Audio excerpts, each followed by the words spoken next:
All right, Entree Architect community, it's 4 p.m. Eastern, which means it's time for the Entree Architect Context and Clarity Live conversation for March 3rd, 2022. Thanks for joining us. As you get here, let us know that you're here and let us know where you're joining this conversation from. If we've never met before, my name is Jeff. I'm in Indianapolis. I come here every weekday afternoon at 4 p.m. Eastern for one reason, so that we can find clarity around the things that matter most to you, the architect. Doesn't matter if you're the employee of a firm or you own your own firm. Maybe you've circled a date on the calendar and you've said 2022 is my year and you're on the runway to starting your own thing. Or maybe you have owned your own firm for a year or 10 years or 29 years and you're starting to rethink or reimagine what that firm could or maybe even should be. All of the topics that we cover, one topic every day, they all fall under the broad umbrella of the business of architecture, and they're all the need to know topics for the success of small firm architects just like you. So thanks for joining me today. As usual, for these Context and Clarity Live conversations, I'm joined by Katharine MacPhail, my trusty co-host. Katharine, hello, how are I don't know, you? trusty. Hi, Jeff. I'm all right. How are you doing? It's Sometimes all I'm a about loose cannon. Hopefully today I won't be. it's all about trust. Welcome Right. back. Glad you're joining us. Katharine is joining us from outside of Boston. We're outside of Boston. I'm in Arlington, Massachusetts. Arlington, Massachusetts. Yep. Beautiful Arlington, Massachusetts. Let's see. Let's It's look and kind of beautiful. see. Is it a gray day? If not, it's coming. Well, I thought you meant like the town itself. Oh, okay. Kind of beautiful. I wouldn't go that far with saying it's beautiful, but Okay. Fair enough. Fair enough. pretty okay. Pretty okay. Arlington, Massachusetts. It says that. That's It's a it. It Chamber of says it all. Commerce moment right there. It says it right on the sign. Yep. Pretty okay. Let's see. Scott Thrift is out there in San Francisco. He says it's partially cloudy and partially sunny. Oh, he's in Oregon. Still in Oregon. Weather report is always right. Welcome back, Scott. Glad you're joining us. He's over on the Facebook side. He's the first in today, which, at least on my screen, which means that he is the winner of today's John Kinney Memorial Crocheted Bathtub Award. Christian's joining us from Ithaca, New York. Matthew, hello, Matthew. Glad you're back with us today.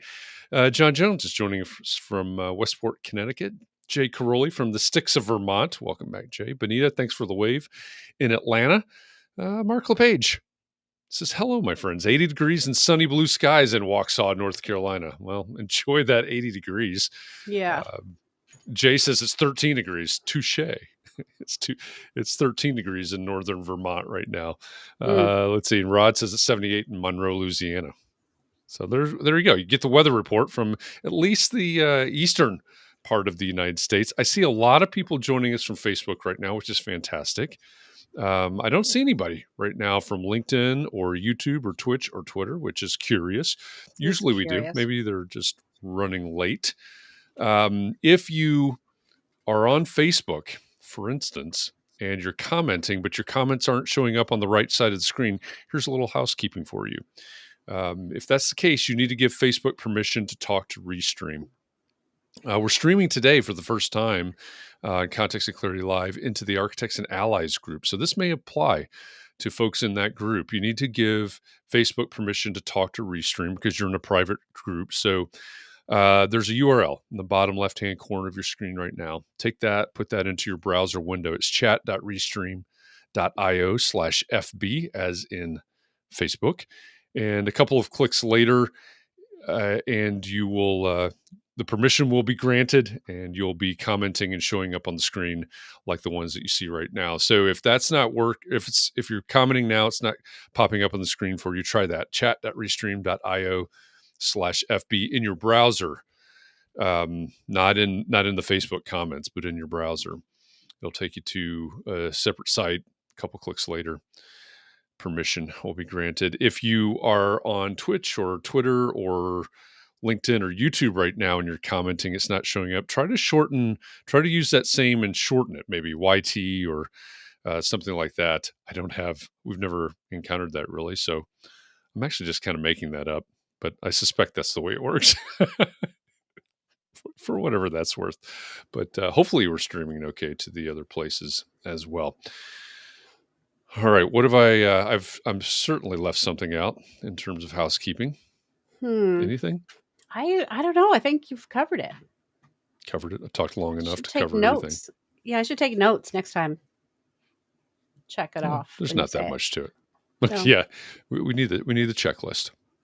All right. Well, something like we're going that. to run with it then. I think we've covered everything. Again, the URL's in the bottom left of the screen. Mark says YouTube's working, so that's good.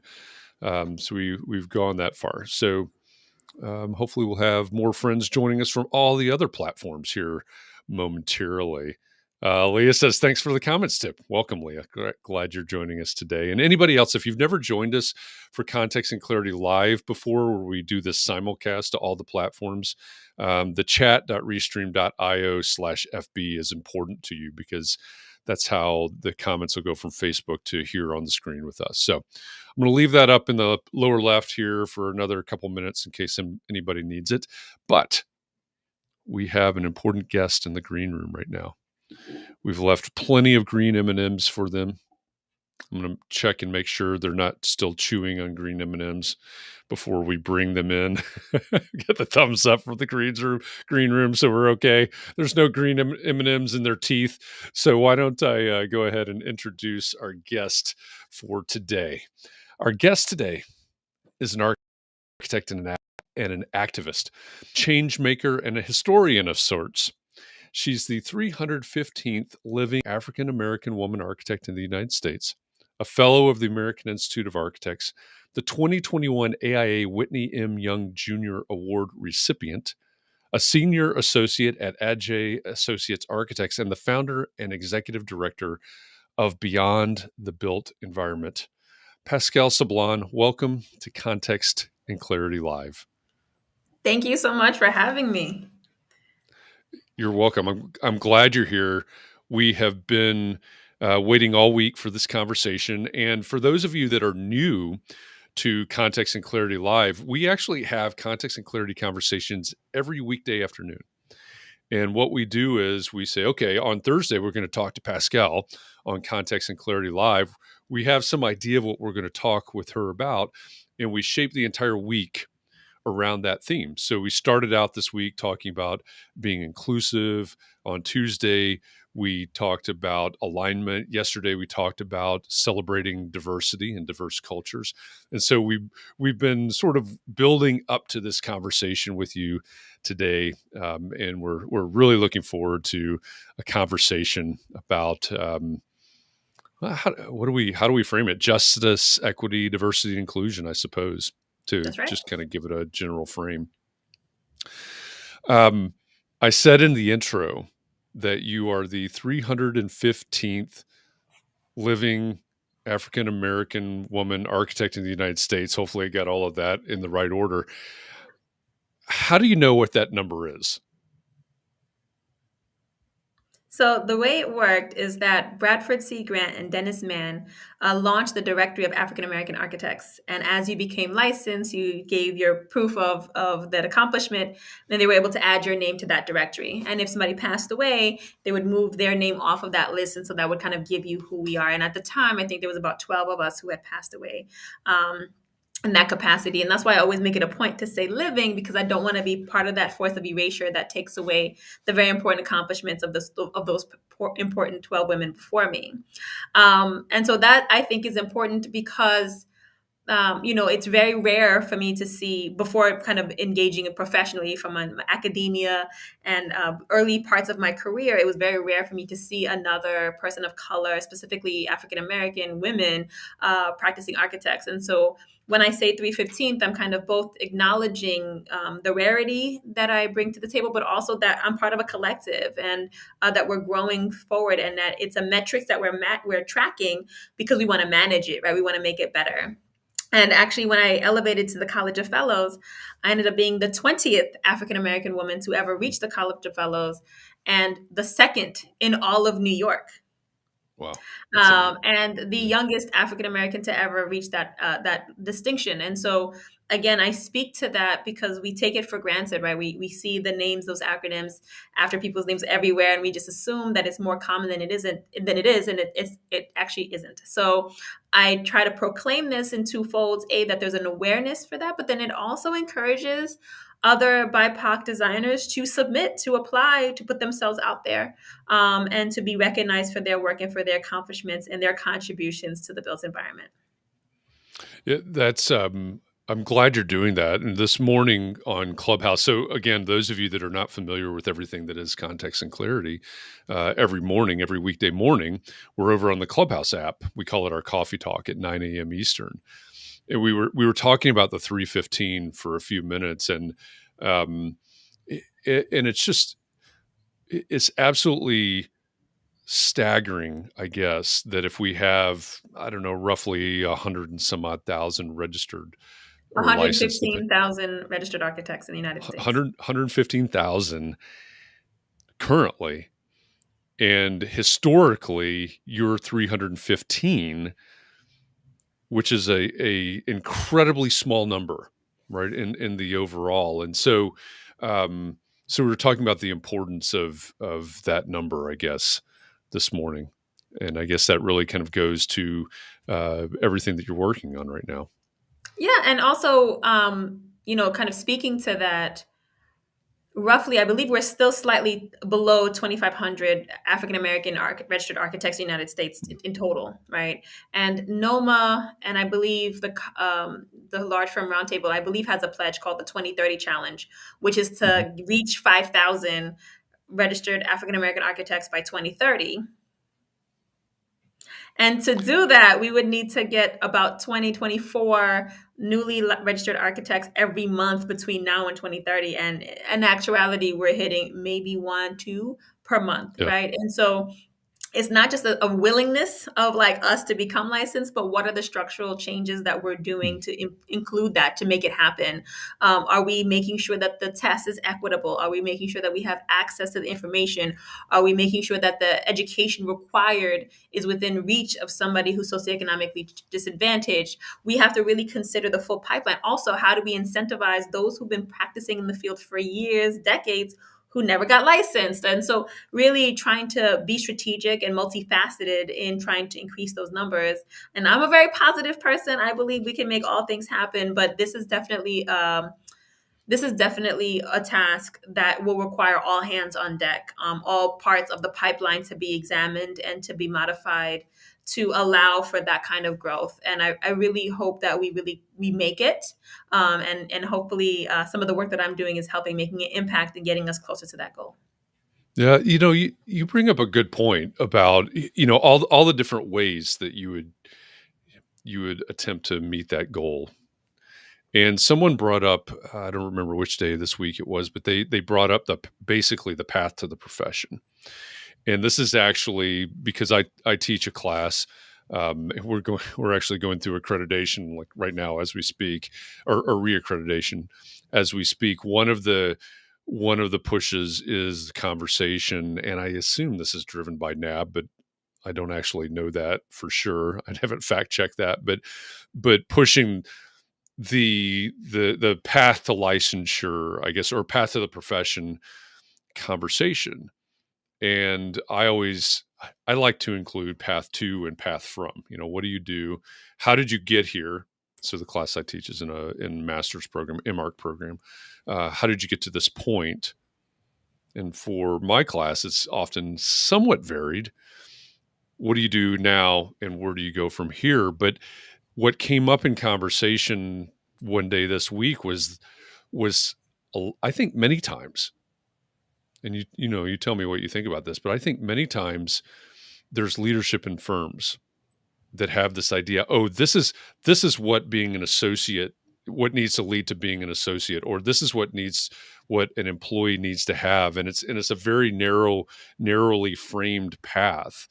But I don't think we meet your goal if we keep a very narrow path and say you've got to take step 1, 2, 3, XYZ, without kind of, I guess, again, talking about diversity, different ways to the profession.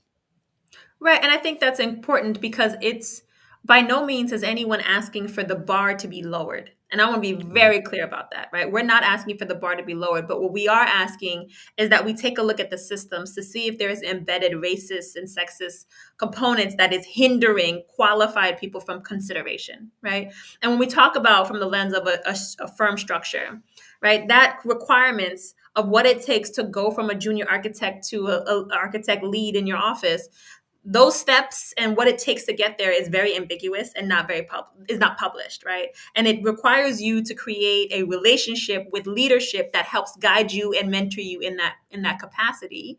And so if you do not connect with one of the leaders, you really are outside of that know. So part of the justice building there is to have and encourage firms to publish what it requires for promotions. What is exactly their role for your title, right? Sometimes people are like, oh, you're underperforming.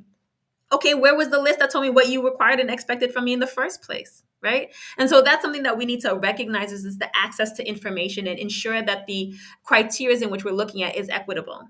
Same thing with the hiring process. Depending on who's interviewing you, are you prioritizing one thing versus the next? What if we encourage firms to create scorecards that allows for the consistency of how you're evaluating candidates from one to another?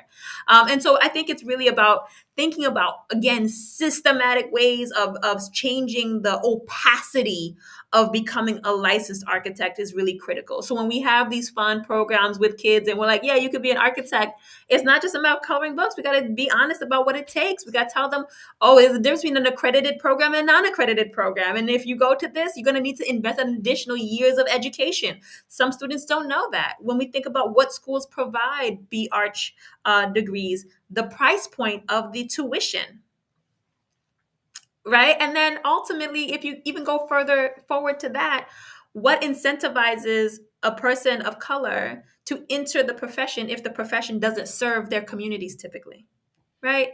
Right? And so to some, architecture and design is amazing when it's designed for you. But when it is not designed for you and it's actually designed to oppress you, you're not trying to be part of that team.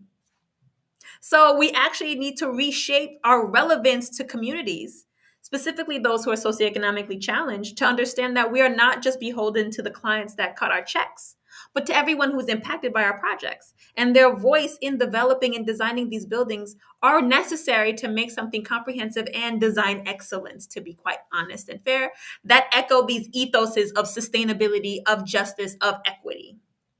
And so to me, really, when we're thinking about this, it has to be a fully systematic way of fundamentally supporting the pipeline. And it really requires each of us to kind of identify where in the pipeline is authentic to us of where we care about and put in the work. And mentoring is not the one and only answer, because if that was the case, we'd be done like a decade ago, right? And so as we have these conversations and conferences and seminars and more conversations and polls about this topic, I'm like, yo, these top conversations are great. Where's the action? What's the plan? What is the metrics we're striving for? What are the steps? Who are we enlisting? Who are we serving? Did we ask them if they wanted this, right? These are all the things we need to ensure that we're not helicoptering into these spaces, and also recognizing that my voice in the matter is mine. I am not speaking for all African American women. We are not the same. Our needs are not the same. And so therefore, to really isolate and listen to one or two voices also is a problem that's not really going to address a very large systematic issue. And that's why I'm really proud to also be the president-elect of NOMA, the National Organization of Minority Architects. And I will be the 5th woman ever to hold that position of power in the organization's 50-year legacy. And now, as a 6th collateral, we get to meet with NAB and NCARB and ACSA and AIA and AIAS, and make sure that we're thinking about this on all those different levels and saying, here's what we think could work. What are the blockages and the things that are challenging you on your end? How can we diversify the boards? How can we create more access? So yes, I think there needs to be both high-level conversations with heads of organizations that have systematic impact, but it also needs to be grassroots. We all need to be demanding this justice, not just for those who are most disenfranchised by the work. One of the things, speaking maybe of the grassroots level, the individual level, perhaps, and I know, I'm sure we'll talk about beyond the built environment and say it loud, some of your initiatives. Um, but one of the things that's come up this week is this idea of elevating voices and giving everybody a voice and letting everybody know that their voice is welcome and valued and all of that. And a question that has come up is how do you how do you engage someone and encourage someone, invite someone to speak when they quite likely have been taught that their voice isn't as valuable or is less than? Do you have an approach for bringing people to the table that have experienced that? Absolutely, and I think, and I know we'll get to talk to it a little bit further down in this conversation, but the Say It Loud exhibitions, where I elevate women and BIPOC designers through their work, is a self-submitting platform, right? I can't submit you. You have to say I am worthy of this elevation, right? And so I'm starting to flex that muscle. I myself has never been abashed about sharing my news, and I think that is because I have 9 siblings. There's 10 of us. And there's a very common, saying, closed mouths don't get fed. You know what I'm saying? So I got to be like, yo, mom, I got an A today. Or, and I noticed that some of my siblings were more quiet. And like, Patrick got a 100 on his quiz. And I was so happy in celebrating my family's wins, that as if they were my wins. And I was the annoying sister that would embarrass you if I was, did you know that they just got promoted? Did you know they got student of the year? Whatever. And so I just started to apply that here in a professional setting to say, we have been taught specifically not to be too boastful, especially as women. And I'm going to put my woman hat on, right? That, you don't put too much of yourself out there and that it's too boisterous. But at the same time, every firm has a marketing department, right? These marketing departments is putting your excellence out there. And so we need to kind of think about that as we talk about ourselves and as we position our contributions to the built environment.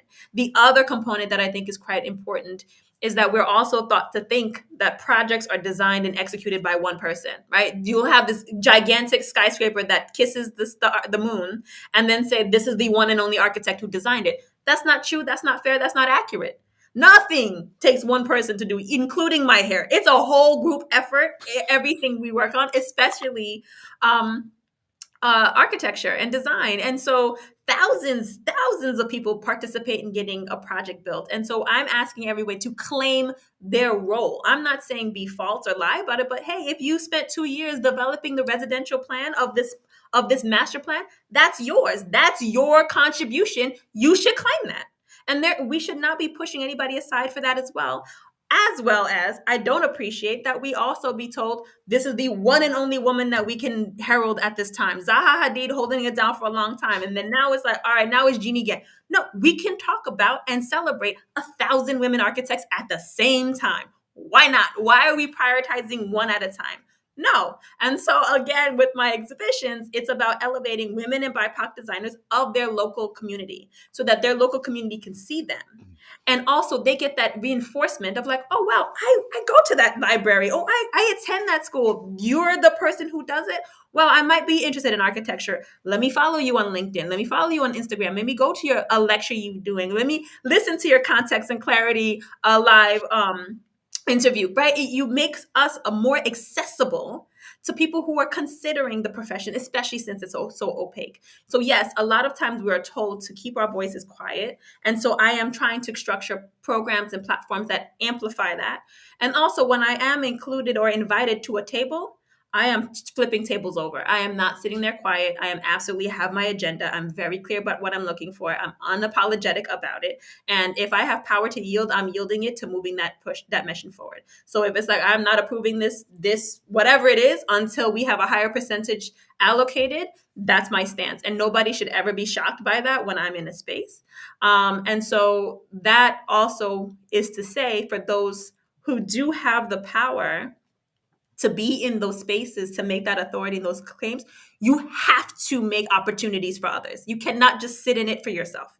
It doesn't work. You have to make that the opportunity to pull 3 more people forward. Every time I step off of a board, I offer them 3 other women of color to replace me. that is important for them to be able to note that it's not just my voice that's in the lead of this conversation, but there's other identities and very qualified people who can be there as well. You, Forbes magazine described you as actively changing history. And we talked about this for a second before we went live. I think, first of all, that's an intriguing, incredible quote, actively changing history. But, we're sort of looking forward and backwards here at the same time, going back to the 315. And I think it's really important to understand that a lot of us are not aware of the full history. I said this earlier this week. I live in Indiana. We made the national news, maybe international news recently, that there was a there was a letter that went home in a school district that said, hey, it was during February, it's during Black History Month. Hey, we're going to be talking about some things. If you want to opt your kid out of these conversations. It never said Black History Month, but we know that's what it was about, right? If you want to opt your kid out, sign this form and send it back. Absolutely ridiculous. I think the importance of what you're doing can't be overstated, because we need to understand that history. We need to know how we got to this point. Yeah, I think the ambiguity of knowledge is not just for you, it's for all of us. And so part of me also holding the historian role, which I just gave up from NOMA, is making sure that we're teaching how to keep history, right? We're making that an ideal and important part of our profession, is to keep record. And so by having Be Say Loud exhibitions, NAB Traveling Activation, every time we have an exhibition in a new location, we're cultivating, unearthing, excavating, and celebrating women and BIPOC designers of that area. And as of today, we have hosted 27 Say It Loud exhibitions. The 28th will be in 2 weeks in Australia, in Melbourne. And I have been collectively gathering the information from all these exhibitions and made a great diverse designers library that keeps track of everyone who's ever been in the exhibition. And now we're at 674 in the library. And why that's important is because I talk about mentoring small kids and doing these project pipeline camps in K through 12 with AIA. And I also often wonder what happens to these kids after they leave. When they research architects, what do they see, right? So I typed in the words great architects in my Google browser, and Google came up with 50 names and faces in a banner at the bottom. And in that 50, one was a woman, a few minorities, and 0 were African American. And I'm talking from a range of currently practicing contemporary architects all the way to Michelangelo and Raphael. This is a large breadth of time. And in this time between now and when architects were Ninja Turtles, there's only been one woman who had a significant role that can be called great. No African Americans? Absolutely not. And so I went to Google's headquarters in New York, and I asked the question, why is this the result? And they said, Pascale, there's literally not enough content out there that call you all great. Hence, why it's the Great Diverse Designers Library, and everybody featured. Their bio begins with the great architect, the great designer, the great urban planner. I'm enforcing the language of great to challenge the SEO. But I'm also trying to create a repository of information that is completely and always accessible to all. And then I also launched another initiative as part of my Dismantling Injustice initiative called Say It With Media. And what I'm doing there is asking media, print, and publications to track and publish the amount of women and BIPOC designers that they put out in their platforms per year, and increase it by 5% annually until a minimum of 15% is reached. Now, the reason for this, like I love, my favorite quote is, you can't manage what you don't measure. And so, yes, everybody's saying, yay, yay, yay, more diversity. And we definitely see the push in February for Black History Month. And we see the push in March for Women's Month. And we see the push again in September, October. It's like, okay, but can we do this all year round? Can we be committed to following this content? And the first thing they always say is, we're scared we won't have enough content. And I said, don't you worry. I got Say It Loud exhibitions coming everywhere across the world. There's constantly going to be content for you. And if you really think we're not already here doing amazing work, just it hasn't been shined the light on us, you're disadvantaged, right? And so far we have six publications who signed up, and we have a collective 353,000 monthly impressions from the publications who signed up. And that I say to my community, right? These are the publications who care to hear your story. When you finish a project, this is who you're sending those images and those narratives to, because they want to celebrate you. And I'm asking us, all of us in this community, to reach out to these publications and say, can you sign on to this pledge? Because I personally have touch point with every single major publication in architecture and landscape. And there's a lot of hesitation. But yeah, it's true, because it's just me asking. But what if there was one day where we all sat down and we all sent that email? And so on the webpage now, I have a thumbnail for every publication, their estimated monthly impression. And when you click the thumbnail, an email auto-populated with their contact information for the executive editor or whoever that would need to comes up, and you can say, I want you to sign up for this pledge, and push that agenda forward. But I think really it's not just a matter about us documenting ourselves, although important. And it's not just a matter of heralding us during the few months of the year that it's focused on. But it's also recognizing that it takes the industry of publications to take on this role also, to amplify our voice, amplify our work at the same time. That is a very strong statement and a very strong commitment, and I applaud you for that.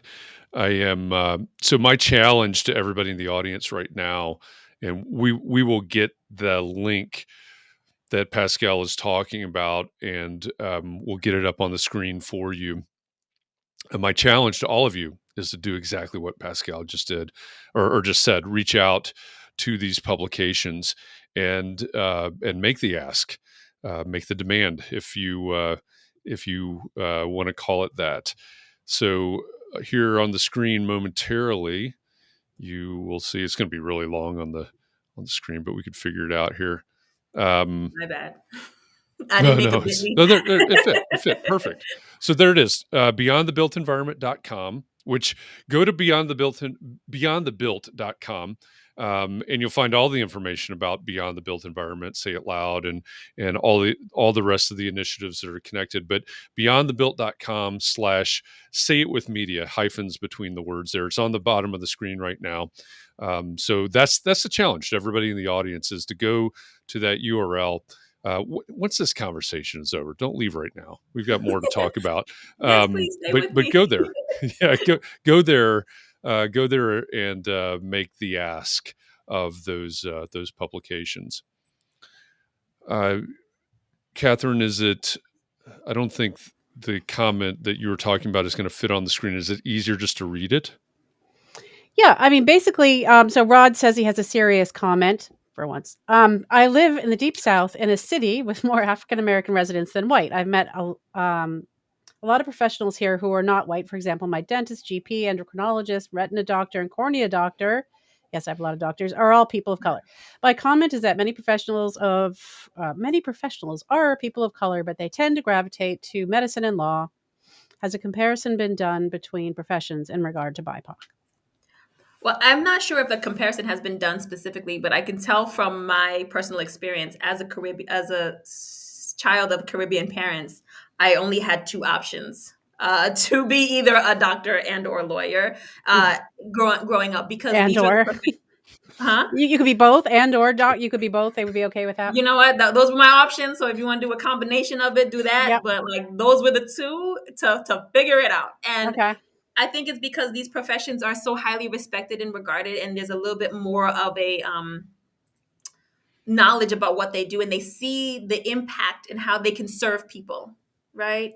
And so I think when we think about that, it's the messaging about the profession itself and how do we get out there. And I think it goes back to what I said before about us being villains in some communities. And so I do applaud a lot of different organizations like NCARB and AIA and NOMA, who are starting to track that information and how we compare. I also know that there's organizations called, I think it's called the Missing 32%, which is run by Rosa Shang out in California, which specifically starts to think about and target women and what are the things that are challenging women in the profession. So I think there's different interest groups who have kind of acknowledged kind of the disparities and have been running these reports and surveys. And so I think it's important that, again, we keep tracking these things so that we can understand it and start formalizing strategies to it.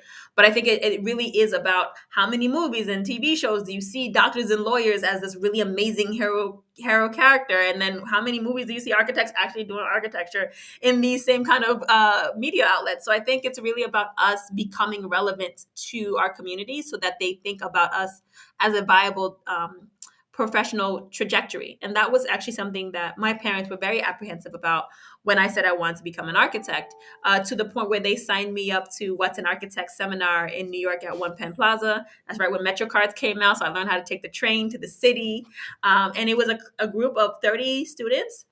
I was the only woman, but we went to construction sites, newly constructed projects. We went to architecture firms. We went to a model shop. It was amazing because it really solidified my desire to be an architect in high school before I filled out those applications to architecture school. So I say all this to say, it's really about when are we introducing people to the profession? How are we supporting them into the process of coming in, right? And then kind of getting through. And then lastly, it's a quick story that I think most people have heard about me before, is during my first/second week of college in architecture school, a professor asked me and another student to stand. And so we stood up thinking we're being volunteered to start an effort or whatever.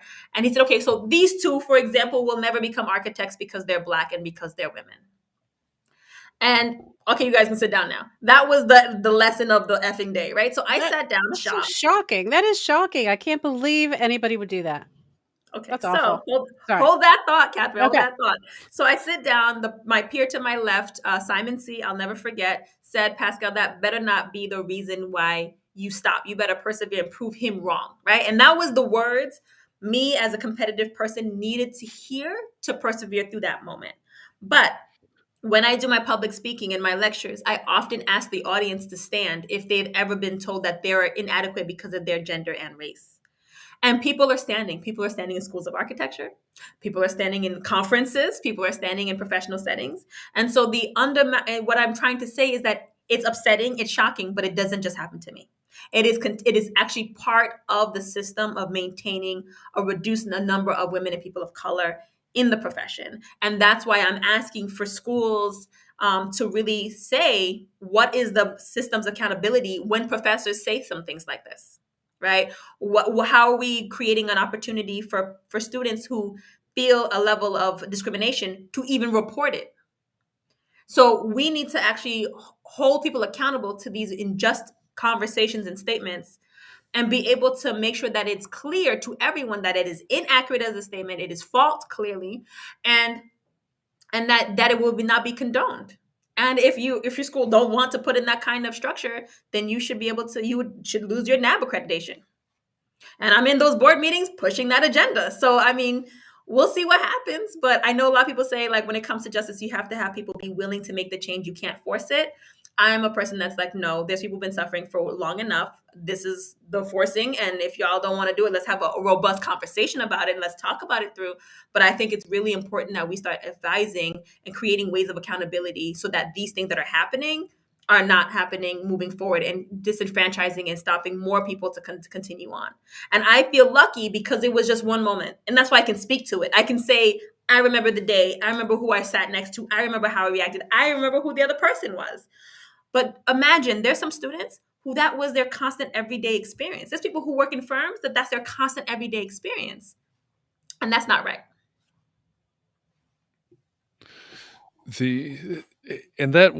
You mentioned that was sort of the motivation. You didn't use the word motivation, but that was what motivated you.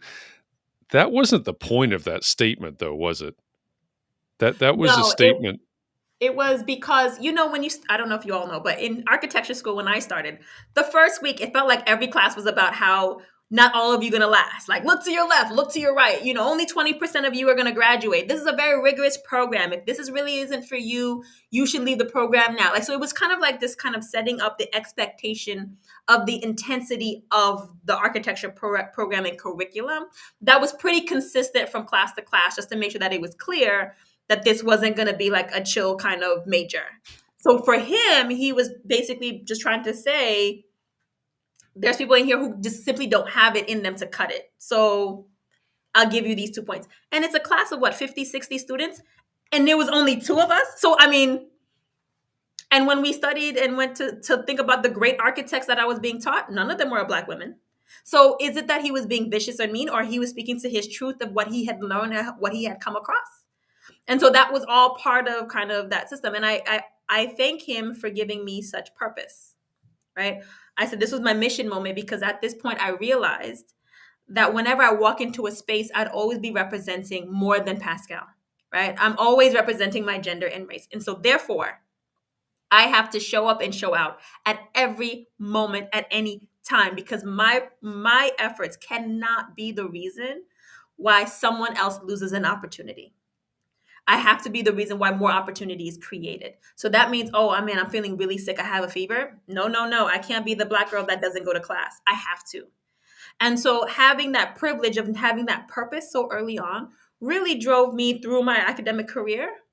There's a lot of times I was like, you know what? Nah, he's not going to be right today. I'm going to get this project through. I'm going to figure out how to do statistics. I'm going to do this. I'm going to pass these tests, right? And this is all part of that initiative. But in others, that might have broke them, and rightfully so. That was a lot. That was a lot to carry.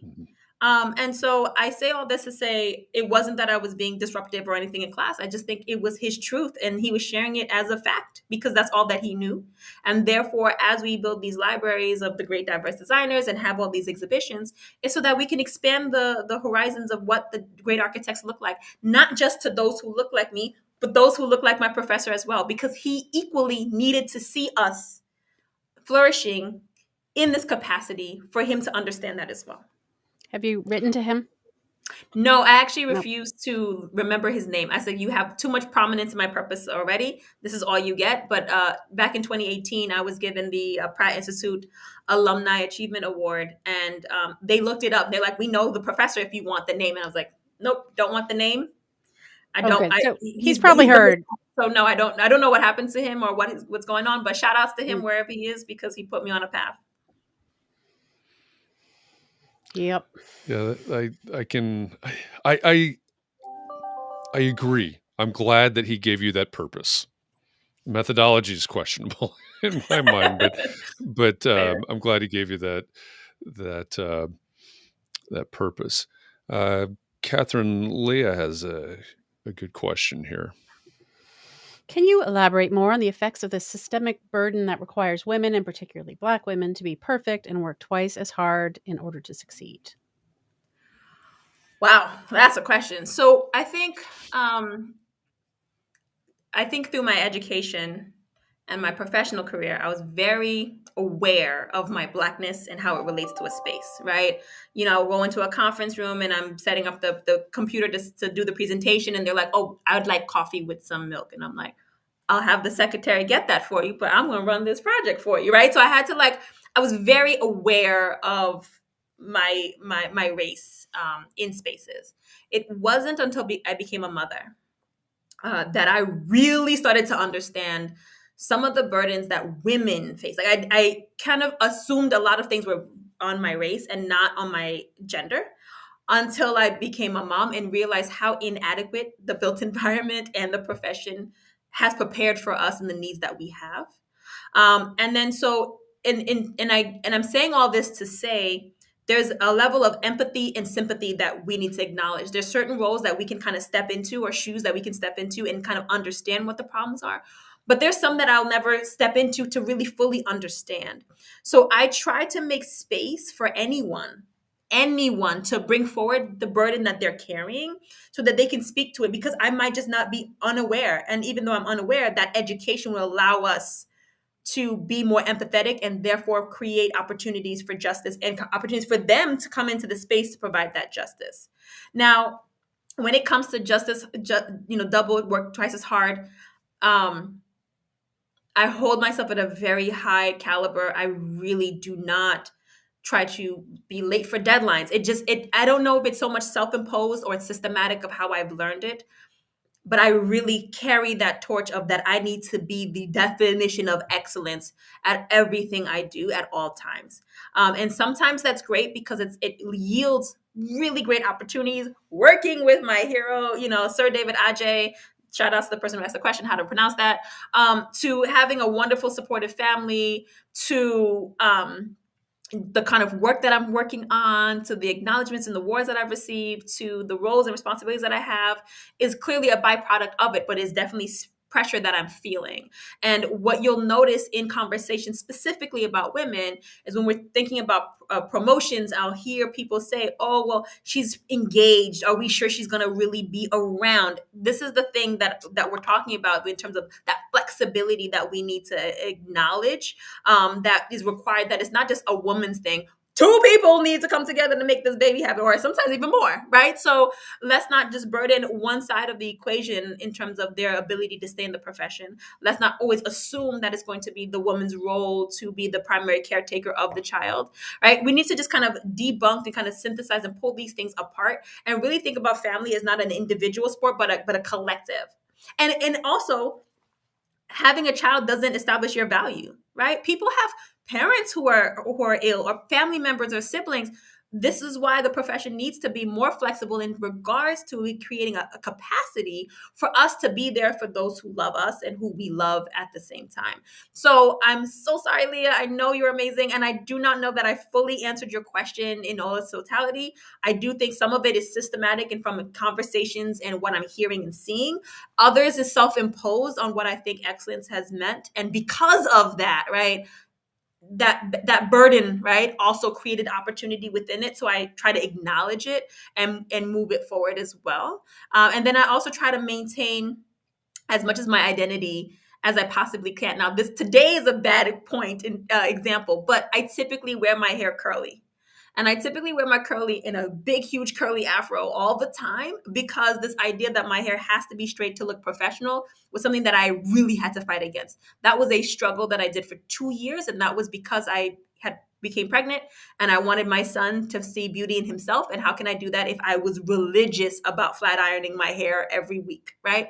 And so I have really embraced the identity of having more natural hair kind of expressions, and do a conference where I'm lecturing in front of 1,300 people with curly hair, right? Or I'm going to be President Obama one day. It'll probably be with curly hair, right? So just kind of holding my identity as well, and kind of trying to understand and self-reflect what are those imposed ideals that is holding me back, and which ones I want to dismantle and which ones I want to maintain and use it as a way of enforcing me through other parts. All right, let's talk about hair for a minute. not really, but well, it's a good example though. You know, we have weeks like this on Context and Clarity where we discuss topics that are not always the easiest topics, most comfortable topics. I know that there are people that won't show up for these conversations because they're uncomfortable talking about something in the realm of justice, equity, diversity, inclusion. I get that. I also get the fact that I'm the proverbial middle-aged white guy in the room, right? So you're talking about flat ironing hair to look more professional. I don't have enough hair, never have had enough hair to flat iron. So there's already a disconnect there. How do we have conversations and include everybody around the table, even when it's uncomfortable, even when there's no way for me, you know, your story about the professor blows my mind, right? No one's ever told me that. I'm not a young African-American woman. So how do we have these conversations? And maybe the better way to frame the question is, if you are a person in a firm, or you're an individual, how can you invite people to the table for these types of conversations, understanding that not everybody is going to be on the same wavelength, have the same understanding, have the same comfort levels for these topics that we're talking about? Well, I think that's why when I talked about empathy versus sympathy, right? That there's just some things you're not going to be able to relate to, like what it feels like to have a hot comb hit the top of your ear. There's a very few people in this chat that can actually know what that feels like in that kind of pain. But I say all that to say it's about actually being honest about the authority you're giving people, because it's a trust building exercise. I'm trusting you and your community to share my stories, right? And with that, I'm holding accountable to everything that I'm saying in this conversation. But what if I said to you, hey, community, I want you to come in and tell me about all the things that are bothering you. And then I come in and I tell you, and then you're like, man, that girl Pascale, she's a complainer. All right, don't put her on the project because she's gonna say something about her hair or whatever. Then it cannot be used against me. And or don't have me sit here and tell you all the things that are bothering me from a lens of injustice, equity, diversity, inclusivity in this organization or in this firm or in this whatever, and then do absolutely nothing to change it.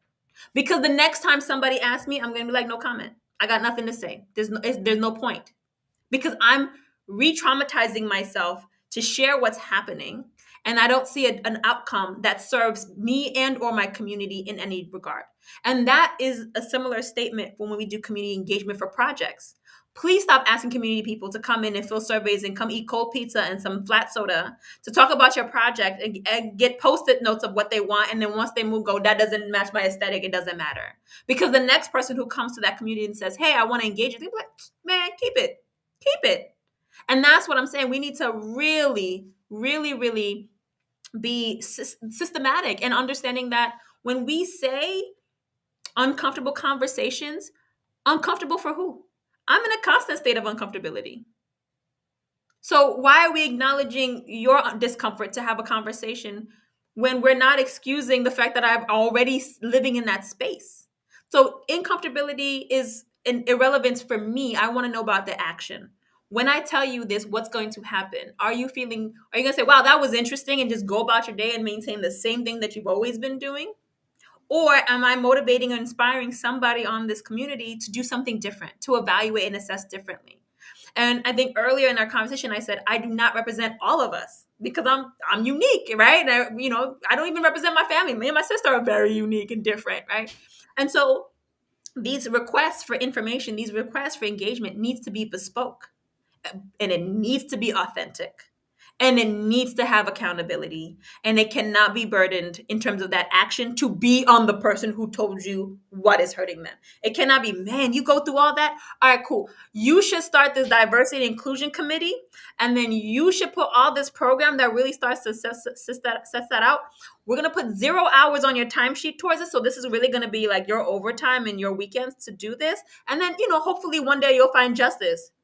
No, that whole exchange is completely unjust. So really thinking about, okay, here's how we as an organization, as leadership, are invested in making change. So you giving us this information, and we're only asking for information we intend to do something about it through, then let's build. And once we accomplish this and we build on that trust, I can share more. And that's the exchange that we want to do. And that's for any community, right? That's women, that's people of color, that's people with disabilities, that's people who are in the LGBTQ plus.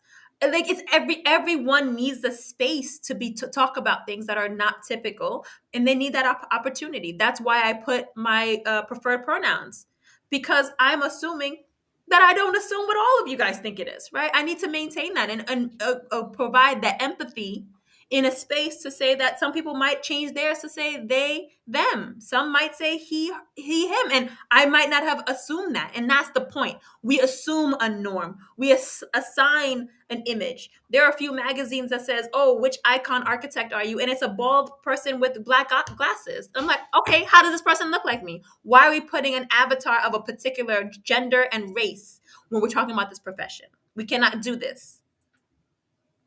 And so on all levels, I found the pettiness in me to fight that, kind of just breaking those ideals across and making sure that we're accessible and diverse as much as possible. I love it. Katharine, you had a question. Just added my pronouns. Aw, thank you, Katharine.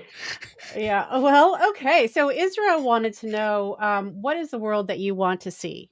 So that's a big question for not very much time left, but Are you saying that I talk too much? No, I'm kidding. The No, this world just that seems I like want a to see. big question, right? A lot of answer We to can that one. keep going as long as you've got. Well, I would say the world that I want to see is one that's free of racism, sexism, and other forms of oppression. So much of the work that I do with NOMA, with AIA, with NCARB, with NAB is really about finding and sussing out the systematic issues and dismantling it. I get so tired of breaking shackles every day and chains every day. I get so amped and excited about celebrating and elevating. Does society look like in a just world? That's what I want to see. So the world I want to see is one that's finally free from deburdening people with oppressions and injustices, and actually seeing people flourish and fly in their true selves and identities, and through their passions. That is absolutely the world that I want to see. That's an amazingly beautiful vision.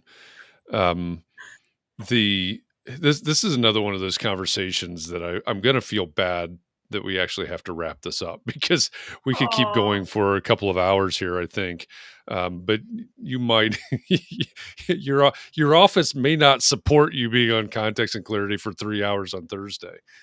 actually, I must say, and I have to shout out Adjaye Associates here because when coming here, my first week, and this is a true story, I promise, I called my mom when I logged in to do my timesheets for the first time.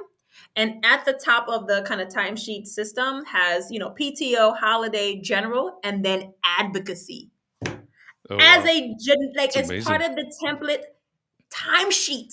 So it's like to be in a space where, in an organization, in a firm, in a studio that hits design excellence on every level across the world, to prioritize advocacy to the point where it's a default in timesheets.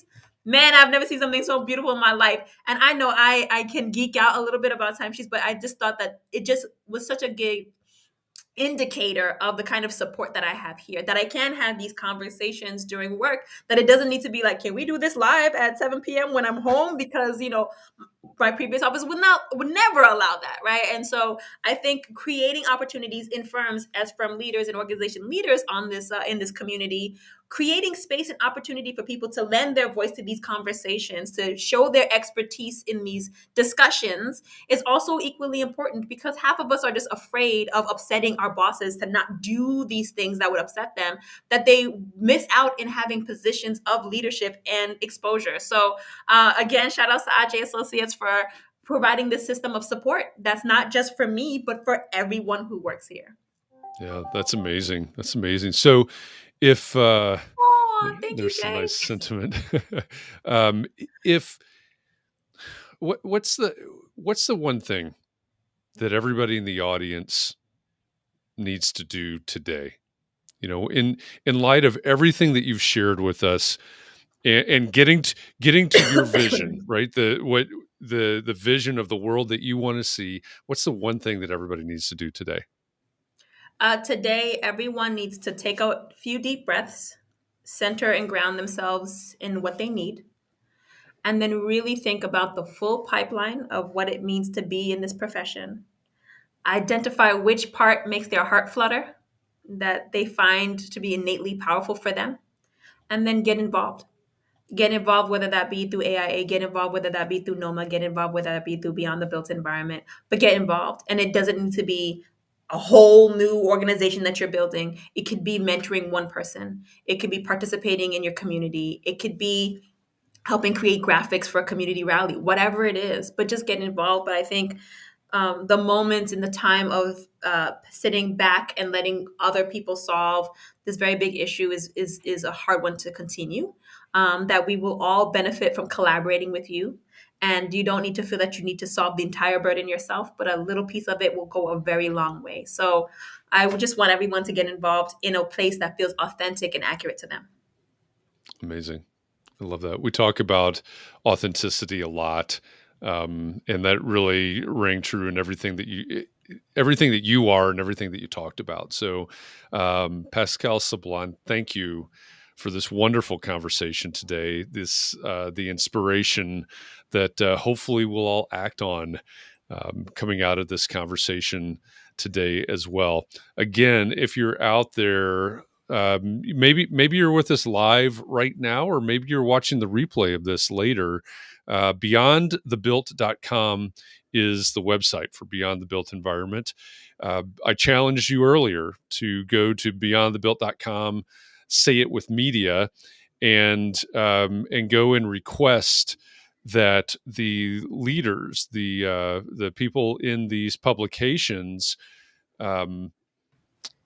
sign on to these initiatives that Pascale is talking about. Also, if you would like, and I would encourage you to go and check out over on Instagram, Pascale's Instagram handle. You can see it there, Pascale Sablan, and the Instagram handle for Beyond the Built is there as well. Both, actually, I live vicariously through both of them.